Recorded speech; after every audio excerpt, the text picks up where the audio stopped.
Hi friends, ఎక్కిళ్ళు ఎందుకు వస్తాయి తెలుసా?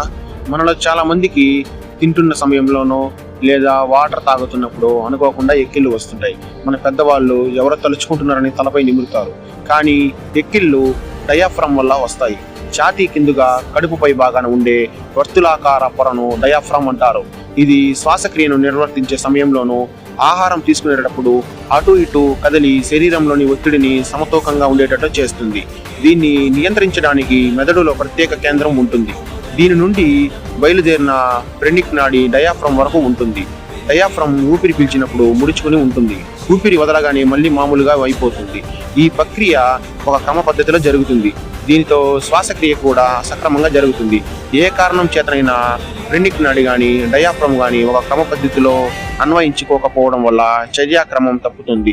ఇలాంటి పరిస్థితుల్లో గాలి పీల్చుకుంటే స్వరపేటిక హఠాత్తుగా మూసుకుంటుంది. దీనితో హిక్ అనే చప్పుడు వస్తుంది. డయాఫ్రమ్ సక్రమంగా పనిచేసేదాకా ఈ విధంగా శబ్దం వస్తూనే ఉంటుంది.